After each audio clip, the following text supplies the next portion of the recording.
I mean, they did, again, no F's given, I guess. Well, which will just show you that they were willing to go that far. Yeah. When I first pitched it to my partner Ned and I first pitched it to Nickelodeon, they just said, "No, you cannot scare little kids." And I'm thinking, yes, they can. So we went away. We're like, it was called Scary Tales at the time. And we went away, and we came back about a year later with another show to pitch to them called Crisscross, which we eventually made for Showtime, actually. And they didn't want to do that either. So we were like, we're double losers. So as we're leaving, they said, but that Scary Tales show, what's going on with that? And we're like, oh, a lot of people are interested in that show. I don't know, I have to check and see if it's available. Nobody cared about the show. What had happened in the interim from that year, and this speaks to what Nickelodeon was like back then, they had a lot of really creative people there who were willing to push the boundaries a little bit and push the idea of what kids TV was all about. And this is long before the stuff that's going on now with all the. I was going to say, a lot of what you're describing from old Nickelodeon changed. Yes. Over time. It did. And we can talk because about now I feel like the time where I tapped out of Nickelodeon was when it started to feel like Disney Channel 2.0. And it did. I called it Disneylodeon. Yeah.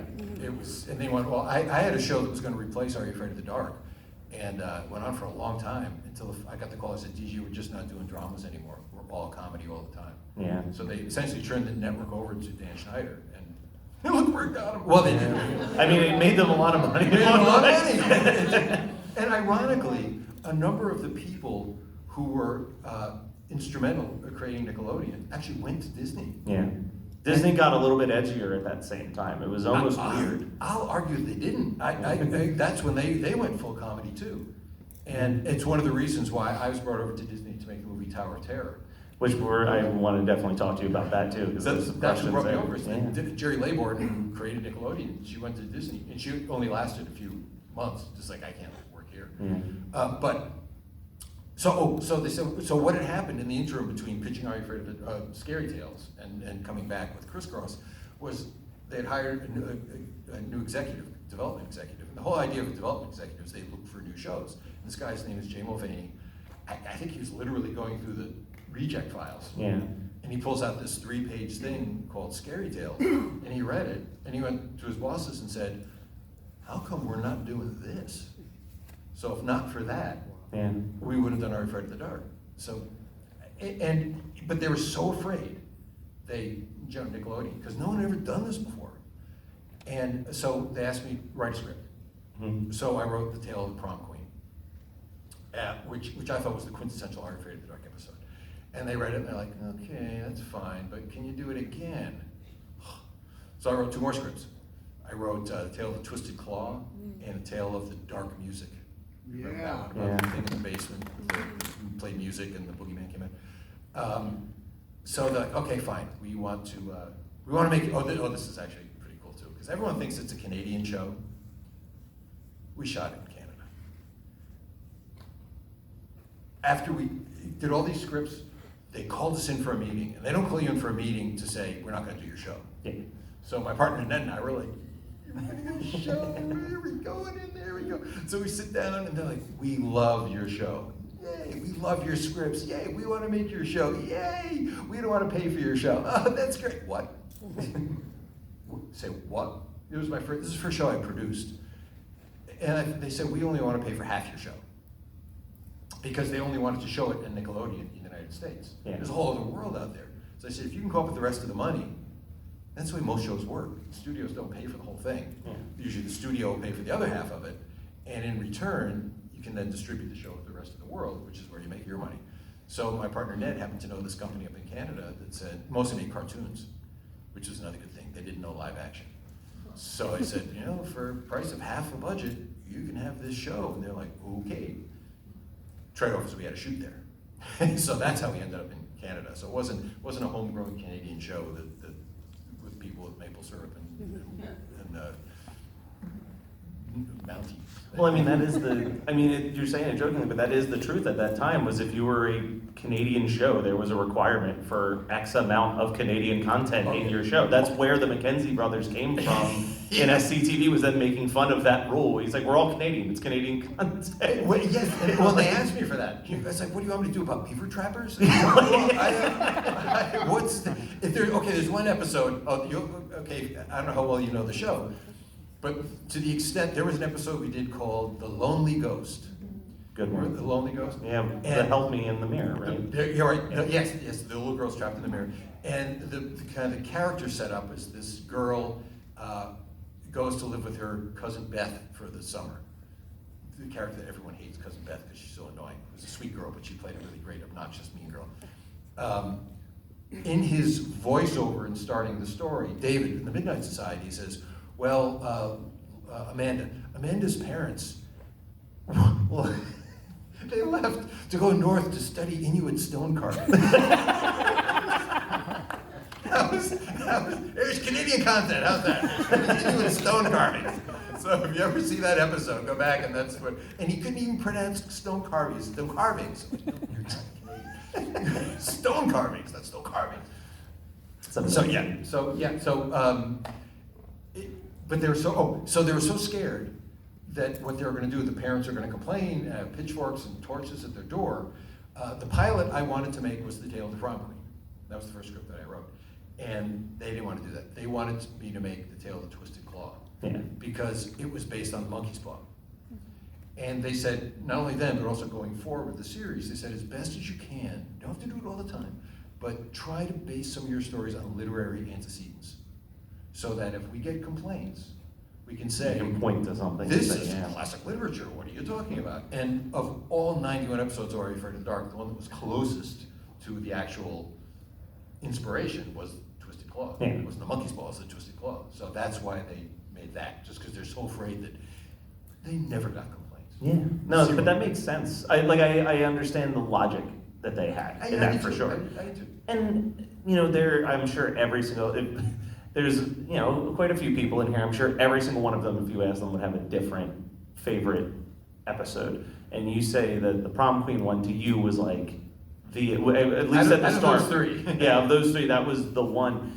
Now that time has gone by, is there one in particular that you look back on?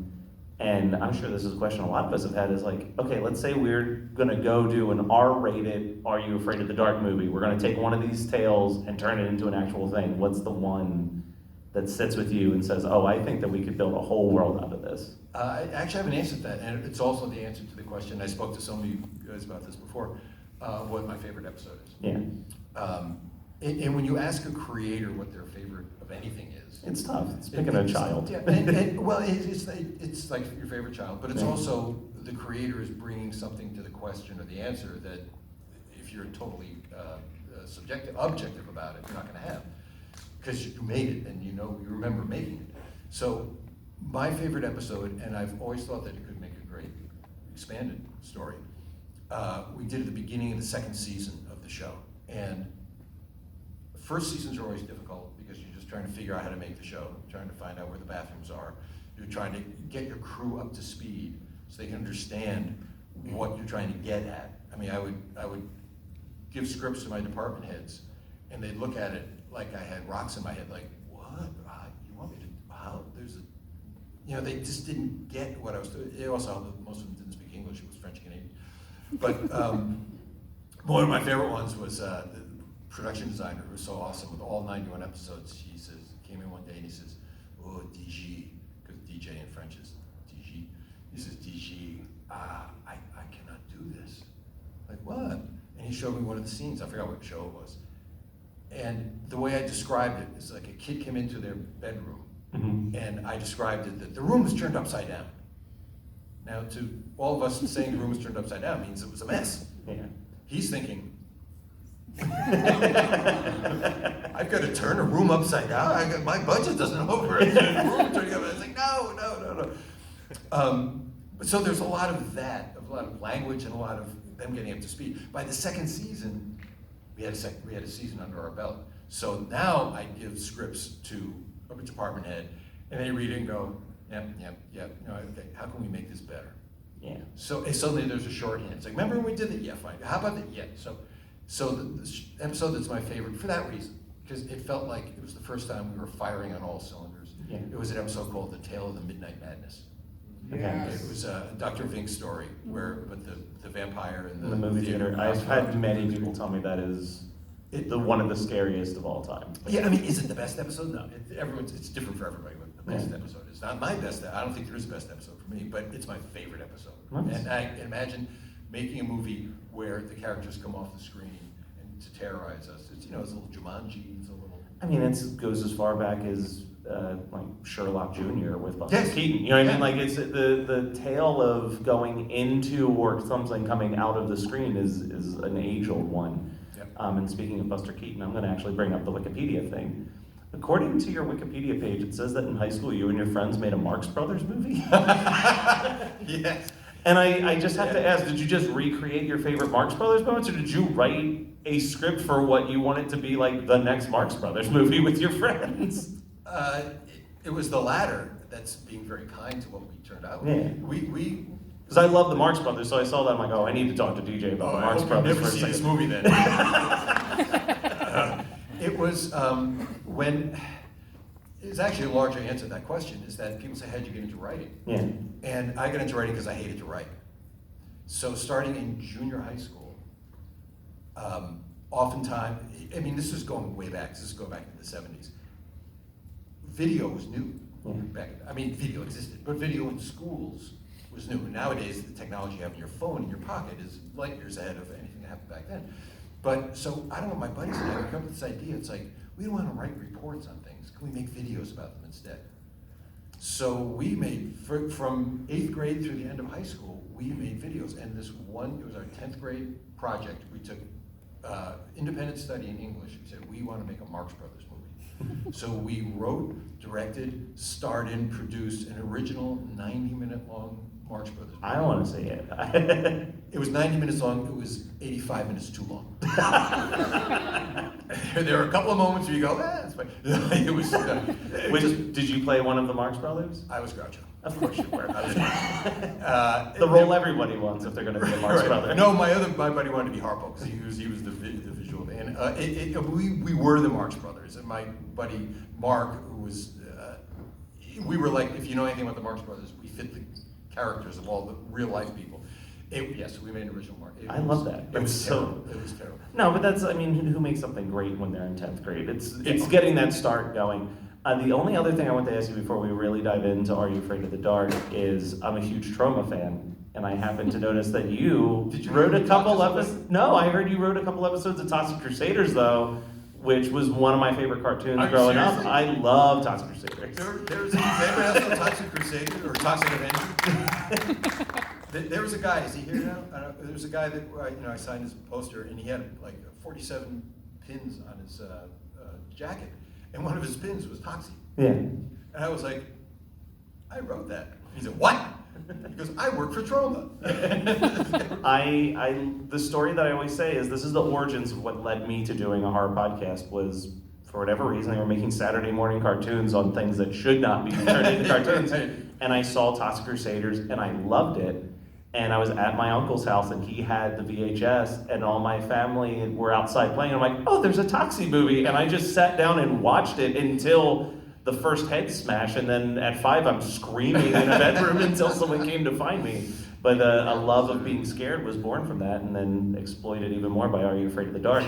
Now, you mentioned with the second season, you guys were working more and functioning as a team. I'd have to imagine also by the second season, now you've got a season under your belt, were you able to kind of gauge the reactions from that first season of what was going to work and what wasn't going to work for future Are You Afraid of the Dark tales? Or was it still, I mean, this is pre-internet, so I guess it was still just shots in the dark the whole time. I've got to tell you, it's at the Wayback Machine, this is the 90s. I had no idea that people were even watching this show. I mean, all we knew, we was a little bit merry band of filmmakers up in Montreal, and we were making these shows. We'd send them off to Nickelodeon. Nickelodeon would say, "Good job," Thank you. and then they'd order more episodes. So Until they stopped ordering episodes, you just figured it was going well. Well, even with that, we knew after maybe the second season, we knew how many we were going to make. The magic number is 65. Okay. And that means 5 seasons of 13 episodes, because that's what worked when they strip it Monday to Friday. Schedules are 13-week episodes, so 13 times 5 days a week is 65 episodes. So we knew after season 2 we're going to make 65 and out. Okay. And in fact, if you ever watch episode 65, it's called The Tale of the Night Shift. It's about the vampire that's loose in the hospital. There's all sorts of Easter eggs I put in there because we thought it was going to be our Yeah, last you were episode. so sure it was the end. Yeah, it was it. It's the only episode where they don't put the campfire out at the end. Yeah. The last shot of the tail, it's in a hospital, a door closes, and it's in a hospital, and the door closes, and the number 65 is on the door. And you can hear the Are You Afraid of the Dark theme playing. So there's all sorts of things in it. But other than reading some reviews here or there, published printed paper reviews that were all pretty good. You had no real gauge. No idea. I didn't, and they didn't care that much about rating. But this was a kid show on basic cable. Yeah. So Playing at 9:30, 10 o'clock at Playing night when night- a lot of the kids are going to bed. yeah, it wasn't, as long as they were happy with the show, that's all that mattered. It wasn't until like 10 years ago that I realized how popular it was. Honest to God. It's because there's no social interaction, there's no social media, there's no email that people would write to me. Now I talk about Are You Afraid of the Dark more today than I did when I was making it. We talked about this at our booth today, that like the magical thing about these conventions is, especially the creators of the 80s and 90s, like there are just stories after stories of people making one movie, they don't hear anything about it, they think their career's over, and then all of a sudden it's like the 30-year anniversary of some random movie that they thought no one cared about, and they're asked to like do Q&A at a sold-out theater for this film. It's like when Spinal Tap goes Yeah. to Japan. Yeah. It's like, well, okay, I got a big fan. But that's what I'm saying. It's so wonderful to know that. It's so thank you for being fans. Well, I want to, again, open it up for questions, so if anyone has questions, please definitely start making your way to that microphone right there in the center. But I do want to ask, because you did write and direct and executive produce the Tower of Terror movie, which is kind of interesting to me because the Tower of Terror itself is supposed to be based on a Twilight Zone episode that doesn't exist. Like, what was the dynamic of trying to essentially retroactively work a story to an amusement park ride? It wasn't hard at all. Okay. Because, does everybody know what the Tower of Terror is? Not the movie, the ride. It's a ride at Disney World, and it was in California, and then changed to Guardians of the Galaxy. It's actually better, I shouldn't say that. the skinning of Tower of Terror is better than Guardians, but the ride itself is kind of better than Guardians. Anyway, Disney was, they were reinvigorating Wonderful World of Disney on Sunday nights, you know, a series that is off and on since 1955. And they were going to have family movie night, and mostly they're going to show their famous movies. Yeah. But they also wanted to produce a bunch of originals, and they wanted to make them a little splashier than whatever. And so somebody had the idea of like, we have a number of rides in our theme parks that it's intellectual property. Maybe we can make a ride. At the time, they were also developing a Space Mountain movie. Yeah. I saw pictures from the original development of the Pirates I was going to say, this was pre-Pirates, I'm pretty sure. and it was going to be animated. Oh. So I saw all the sketches from what the Pirates were going to look like in the original Pirates movie. I mean, they decided to go with Johnny Depp. It's a questionable choice. I don't know. Honestly, I would watch the shit out of an animated Pirates of the Caribbean movie, actually. But Bring in that that up. case, they did just fine. Yeah. So because, and these Nickelodeon people had come over from Nickelodeon, they're Disney, so they're like, ooh, you have this Tower of Terror thing. We got the guy that makes family horror. How about doing that? Yeah. So when they said to me, it's like, what do you want to do? And I got the same carte blanche with that, believe it or not, even though it was Disney. That's crazy. It was great, and the only mandates they gave me was we want to try as best as possible to emulate the ride experience. And the other one was, you can't use Twilight Zone. Okay. Because I feel like that's been kind of like behind the scenes, if you're an adult Disney person following the blogs, that they've been trying to find a way to like remove the Twilight Zone from Tower of Terror at some point. The reason why, now I spoke to the Imagineers who built the Tower of Terror, the ride, and the story to me, they said, well, now I can't say this from experience, only from what was told to me, that here they're making this what was Disney MGM Studios theme park down in Florida. And the theme park was all about the movies. Yeah. And I don't know if it was Michael Eisner's idea. At one point, Mel Brooks was involved. They wanted to make a haunted hotel. Yeah. And they had different incarnations of haunted hotel. So they're like, but okay, it's a hotel from 1939 in Hollywood, but what makes this associated with, everything in this park is about movies. Yeah. So I do it, so even Twilight Zone was shoehorned in. Shoehorned, yeah. To say, let's make it an episode of a made-up episode of Twilight Zone. There is no episode of Twilight Zone Willow Tower. No. So that's why they incorporated the Twilight Zone theme, literally. Yeah. Figuratively. I mean, it's probably, of all the rides, the most cinematic storyline, because they literally tell you at the start of the ride, this is what happened here. But what they show you is very little. All it is, Yeah. these 5 people get on the elevator, something magical happens, and they die. Yeah. Go. So I had to make up a story from that. So I had to create the whole thing, and I gave characters to the character and all that. In fact, I got into a dispute with Disney. I don't know if you know the difference between written by and teleplay by. Written by means you've created the idea yourself. It's original. Teleplay by means it came from another source. Yeah. So even with the Oscars, they give best original screenplay, best adapted screenplay. So Disney wanted to give me teleplay by credit on Tower of Terror, and I was like, well, now, granted, there's this ride. I understand that, but all the characters, everything about this thing came out of my imagination, other than the setting and the event. And so it went to arbitration at the Writers Guild. The Writers Guild says, "Oh no, you wrote this." So I got written by. Awesome. And then, which, when it comes to residuals, is a big difference. All right. So I had to fight that. It was very easy because I had a setup. It was 5 people go into an elevator and disappear. I can work with that. Yeah, I think that's a fun, if anyone's a writer, it's a fun little game to do. Again, another one of the Patreon things that we do is we call it Fear Street Pitch, where we'll just grab a random R.L. Stine book cover that we know nothing about and just say, all right, looking at this cover, what would the movie be if we could pitch it? And it's a fun experiment to just look at a single thing and try to build an entire movie out of what you think of that one thing. It's way easier than say, write me a scary story. Yeah, just off the top of your head, do it. My daughter, who's now 20, we're big hikers, and she hates it. She calls it going for a walk. It was like torture. It's like pulling teeth. You got to go for a walk. The only way I keep her engaged on these hikes, over in the beautiful, in the Sierra Mountains, it's great. She'd say, "Daddy, tell me a story." So and every night I'd make up a story for her, and she was always the star of the story from the time she was a baby. And when I'm on this hike, I'm enjoying myself. I'm thinking, "Oh, I'm off duty.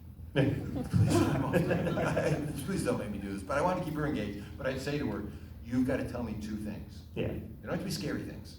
Tell me 2 things: the weeping willow tree and that crow." Boom.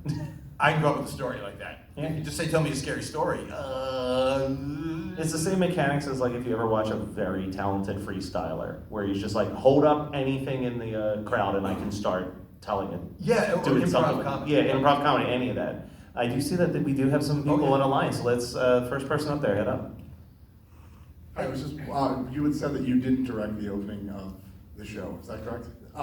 The opening title sequence. Yeah, so that was going to be my question, but on that note, because I love the cinematic look of that, what were some of the cinematic influences? Were there any filmmakers or films that you were influenced by for various episodes of the show? I'd say the writing is more influenced than the cinematography or whatever. I mean, I'd like to say that we tried to, we work in so many different genres, whether it's science fiction or horror or witches or spooky, whatever. I'd like to say that the cinematographic style fit that genre. The show didn't probably look as good as it could have because we were so fast. And we're just like, put up the light, shoot it! Put up the light, shoot it! So the real distinct differences came with who directed the show. They all brought their own styles. I know one guy, Ron Oliver, he worshipped Sam Raimi. So he used to emulate Sam Raimi. I've always been a Hitchcock guy. So my stuff is much more shot reaction shot stuff that tells the story. And the thing about Hitchcock is that I saw an interview with him once, and he nailed it because he's Hitchcock. He nails it. And he said, imagine I'm going to give you the same scene shot 2 different ways. He says, the scene, you're at an outdoor bistro, and camera moves in on a couple having tea at the bistro. Camera moves in, a bomb goes off underneath the table. It's like, oh, you're going to jump. Oh my gosh, what was that? That was scary.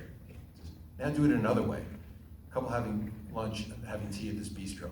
Camera moves in, you establish that there's a bomb underneath the table, and then have them talk about the weather for 5 minutes. That's terrifying, because you never know where it's gonna go off. And I've said this to a couple people, that what's really scary is not what you see, it's what you think you might see. And so people say, how were you able to make a scary show for kids? It's like, well, because our payoffs weren't gruesome. There weren't, no heads were lopped off. There was very little or no blood bled. But creeping down, one of the scariest movies I ever saw was the Blair Witch Project. Spoiler alert, nothing happens in that movie. No. I mean, nothing. I mean, there's that moment at the end where the guy looks like he's peeing on the peeing wall. on the wall. But other than that, but I was on the edge of my seat for that whole movie because you never know what you're going to see. So I don't think we ever rose to that level of scariness because, as I've always said, that our goal wasn't necessarily to scare kids. Our goal was to tell interesting stories like the Twilight Zone. When it comes right down to it, Twilight Zone wasn't that scary. No, I argued that with a lot of people. Twilight Zones doesn't even have that many horror stories for a show that's referred to in that world. The It's William Shatner one. Yeah. With the thing on the wing of the Yeah, airplane. it's like that and like Eye of the Beholder terrified me as a Yeah. child with the woman's head bandage. But I think even with Are You Afraid of the Dark, probably one of the top 5 most talked about ones is obviously The Tale of Laughing in the Dark with Zebo the Clown. But like when you rewatch that, not that much happens. It's the threat of what could happen. It's some shoe prints in the mud and like a cigar inside of a pie. But it's terrifying as a child. I'll temper that by saying, and I said to this couple of folks today, people had asked me, what's the right age group? What's the appropriate age group for Afraid of the Dark? It says nothing to do with age. It has to do with imagination. Yeah. Because I have trouble watching horror movies. I mean, I'm not a big horror fan per se anyway. Head lopping and all that kind of stuff. I do like spooky. I'm more of a spooky guy. But I'll watch a scary movie, and I'm like Blair Witch Project. I am under the seat because I'm thinking of all the things that might happen. Yeah. There's one particular. I remember there's the shot in It. It's the shot of the kid. He's in the library. If you've all seen it, he's in the library. He's looking through a book in the history of how Pennywise came to town or something like that. And the shot is down here. He's got the book in the foreground, so I'm the kid, and the camera's down here. It's looking at him, and you see the ceiling, and I'm thinking, oh my God, if Pennywise looks over his shoulder, I'm gonna freak. Yeah. He didn't. Yeah. But the damage was done. I was like, so if you're a real pragmatic person, scary shows usually aren't going to. I'll give you a great example. Tower of Terror. Has anyone seen the movie Tower of Terror? Yeah. Have you seen it? Okay. So the whole idea is that those 5 people that get killed in the elevator, Yeah. they're on their way to a party at the Tip Top Club. And I established the party at the very beginning of the movie. And so there are a lot of climaxes to it, but the climax is when the curse is broken, all that kind of stuff. The ghosts finally get to go to the party. And we're editing this thing, and I'm there with the editor and the assistant editor, and the woman who ultimately became my wife. She's sitting there, she goes, no, wait a minute. So these ghosts been hanging around there since 1939? What were they doing? What were they hanging? I'm like, I don't know. They're ghosts. You can't. If you get too practical about it, it's not fun anymore. It's not scary anymore. It's just like because it just, spoiler alert, there are no ghosts either. So you just, if you have a big imagination, that footprint in the chocolate pudding is going to freak you out. Yeah. All right, we have another one up there. There's Ed, yeah. Hi, DJ. 2-part question. Okay. You had mentioned Midnight Madness being one of your favorite episodes. Just curious, which episode in the series' original run is your least favorite? And by least favorite, I just mean one that you wish you could recreate because it fell short of expectation in one aspect or another. And the second question is, were there any scripts written for the show's original run that never made it to air? And if so, if you could share one of the synopses of those stories, that'd be really cool. Okay. I'll answer the second part first, and the answer is no. The way I made the show was I did not have a writing staff. You're looking at the writing staff. When a new writing season would begin, I put out the call for writers to pitch me ideas, all freelance writers. And I wasn't hiring writers, I was buying scripts, I was buying ideas. I mean, it's an anthology show, you need a bunch of different ideas. And it didn't matter who the writer was. Believe me, there were writers who had never written anything before, but they came up with a really cool idea. I ended up doing most of the writing on it, but it was their idea, they got credit, all that kind of stuff. So the situation really didn't happen where we would develop a script and just go, it's not gonna work. Everything was too to the bone to do that. I will say that there are 2 areas that I failed. I wanted to do stories for and failed. Talk about literary antecedents. I wanted to do a version of anything Poe. Too gruesome. Yeah. Couldn't make a kid-friendly version of Poe. I couldn't, no one, and I put it out there. Someone give me a Telltale Heart. Someone give me a Cask of Amontillado. It didn't happen. The other one was Frankenstein. Just the concept of sewing body parts together. We ended up doing one. I'm trying to remember. We did one that was kind of like that, but I failed in doing that. There was another one. This is interesting to me anyway. I failed. I wanted to do a story about mannequins. God, because So mannequins creepy. creep me out. And I just, for whatever reason, I didn't come up with a good story, and no one came up with a good story, so we never did a mannequin story. I mean, going back to Twilight Zone, I feel like they made the definitive mannequin. Not that long story. ago. Yeah. I had no idea. I probably Yeah. saw it when I was a kid. They did a mannequin story. It's like, oh, there it is. Yeah. It was good. So yeah, there were no certainly fleshed out scripts that just got tabled. The first part of the question of least favorite ever, I can't say what's my least favorite because there are a lot of them. No, because they're like your kids. They're all good in some way. But I can tell you the one episode I regret. And it's ironic because it's a lot of people's favorite episode. So ultimately, I don't regret that it was made, and I don't regret that it was people's episodes. The reason I regret it is because it was impossible to make. It was, I'm trying to hold off the punchline of what it was in case you've seen it.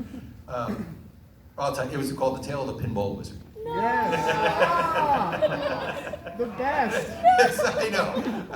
Well, It is one that scared me as a kid, so. to hear that reaction actually makes me happy because it's like, okay, at least it was worthwhile. Some people like it.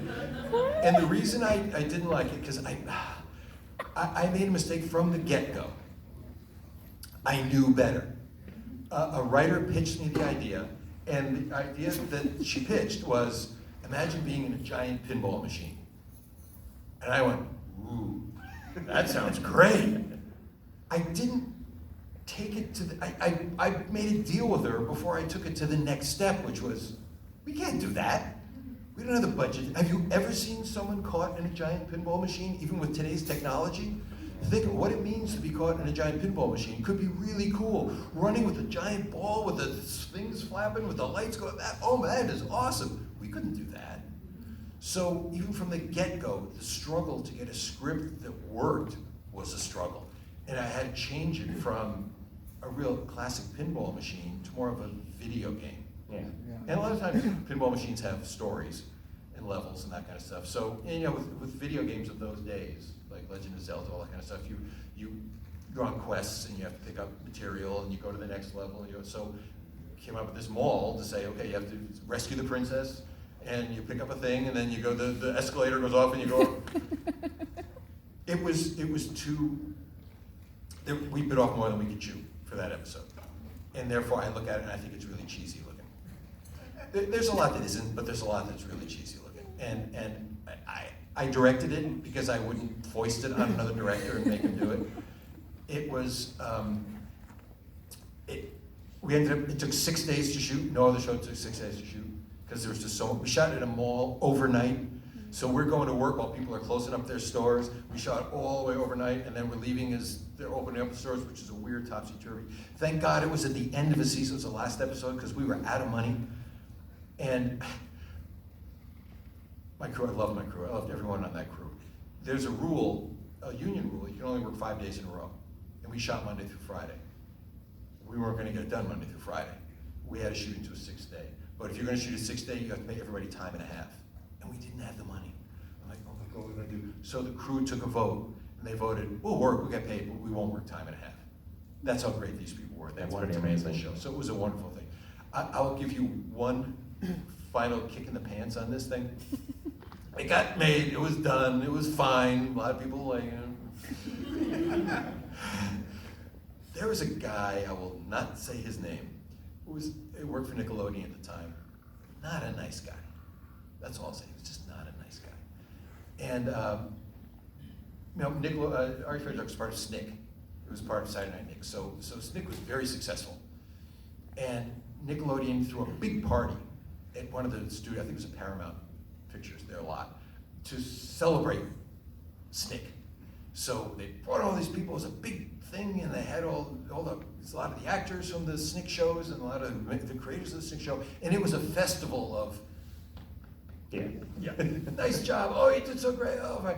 And I just delivered freaking Pinball Wizard, and I was so happy, I'm like, we did it, I can't believe it, I succeeded, I only lost 80 pounds, oh my God, I did it, I was so happy, and I was so proud, and it was bolstered by everybody there, DJ, great job, oh my God, it's a great job, it's so great. And then I saw this guy, and he looks at me. He didn't say, nice job, he didn't say, congratulations, even if it was lip service. He just looks at me, and I'll never forget, with this snarky look on his face, he just goes, a giant pinball, really? Because that was the last image of the tail. And it's haunted my dreams for And the 20 kids something realize years. he's stuck in the game, he's Yeah. not getting out. We see a giant pinball come to the top of one of the escalators to visually show, you're screwed, kid. Yeah. And all I got, and I went, I guess that was really bad after all. But thank you, so I'm glad that some people think it's a great episode, but, and my least favorite episode, and it's only because of the making of, Okay. that was my least favorite I think we can take one more question, but I do want to use that story real quick to just tell anybody out here, listen, if you're on the internet and you're leaving negative comments, this is a prime example. You could be told you're great 20 times, and it's the one person who tells Yeah. you you're dog Oh. shit that sits in your brain for the rest of your life. Absolutely. You're great, you suck, twice. That's the thing. Okay, good. Forgive me if I. Oh, you're holding off on this question. Yeah, well, forgive me if I ramble, but thank you for Tower Terror. I preach the word of Tower Terror is the best Disney ride movie. To anyone that will listen. It's a second best. Now you got, there's one reason, Steve Gutenberg, that's all I'm gonna say. Steve Okay, Gutenberg. maybe it's the fourth best. But my question was, like, when you were editing an episode, was there any episode that you looked at the final product, like, this is where Nickelodeon's gonna draw the line, this is where they're gonna be like, all right, this is the one they're gonna flag and be like, let's reevaluate the process? And the other thing I was curious about is that growing up in that era, I didn't, without social media, there was always the, the kids that like Are You Afraid of the Dark versus the kids that like Goosebumps. And like, did you ever feel that kind of rivalry between the two kind of shows and the two genres that like kind of meeting head on in that era? And those are just my. Okay, I'll answer the first one. Never did I think we went too far. Except for that one scene, I told the story about Jay Baruchel. Did I tell some people that story? I'll repeat it. We were editing ourselves because we're responsible people. We're not telling, let's see if we can get away with it. But we wanted to make it scary. We wanted to push the envelope, but we didn't go too far. We did an episode, which is a lot of people's favorite episodes, called "The Tale of the Dead Man's Float." Yeah. But the pool monster. And the first scene is, it's the only time we killed someone on camera in Are You Afraid of the Dark? I think it's the only time. I think Shiny Red Bicycle we kind of did too. But Dark music. it was, yeah, but you don't see it. I mean, they're very close, implied that someone's dying here, but usually the deaths are in the past. And if ever Nickelodeon said, can you do that? Oh, actually I do have an answer. I just thought of an answer. I'd say, it's a ghost story. You can't have a ghost unless somebody dies. Fine. So, but the very first scene, Jay Baruchel, who's an actor you probably all know, he was a little kid, it was the first time he was on camera. We drowned him in the first episode. He jumps into this pool, and I wanted to kind of talk about cinematic references. I wanted to try to sort of emulate, which I think is the scariest scene in Jaws, which is the opening scene. Yeah. Of a girl getting, no one see a shark, we just see people under. So we had Jay, who could swim, and we had his leg, had a line tied to his leg, went down the bottom of the pool, and there was an eye thing.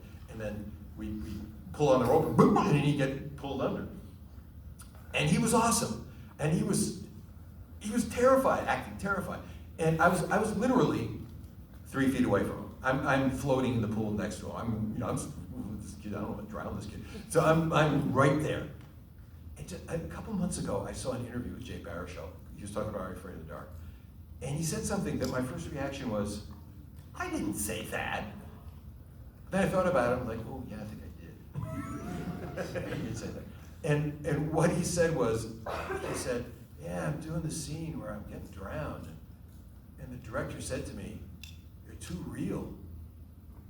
And I think I would never say you're too real. But then I thought, ooh, I remember the moment. I remember treading water. And I don't know if I was more thinking out loud or thinking to the crew going, are we going too far here? Is this too much? I mean, this is really terrifying. This kid, he did a great job. Then I was like, nah, go for it. So, and we'll fix it in editing. If it's too much, somebody pushes back. But that was probably one of the scariest things we did. A lot of times, I don't know if it was the beginning of this, but there was a little hesitation of referring to voodoo or black magic. Because maybe I had to devil worship or something like that. But voodoo was a tough word to use. And so whenever they'd say, they meaning Nickelodeon, is this voodoo? I just say, no, it's magic. It's magic. Magic is such a fun word. It's just magic. It's magic that kills you, but it's magic. And so then, okay, magic, that's fine. So there was a little, the one thing we never showed on Are You Afraid of the Dark? 91. What's the one common element in every single episode is there is a campfire. We never showed someone striking a match to light that campfire, other than the title sequence where it just magically lights, because they did not want to show kids how to strike matches. That was probably the closest thing that they said, don't show anybody.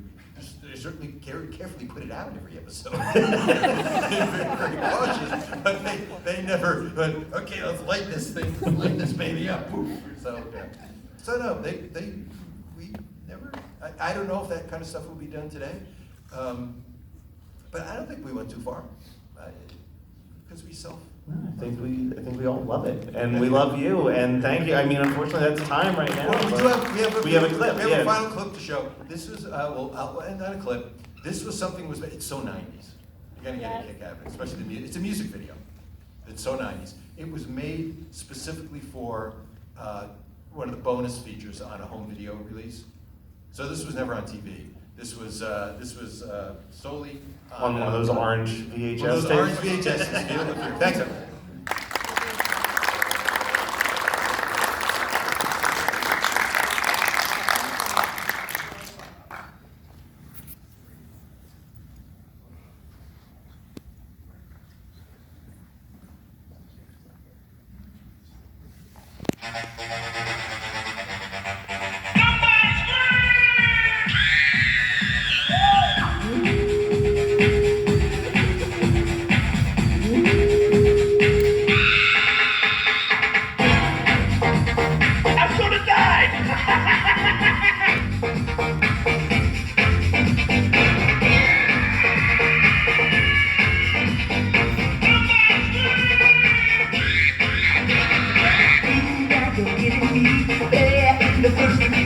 Make my mind lose control.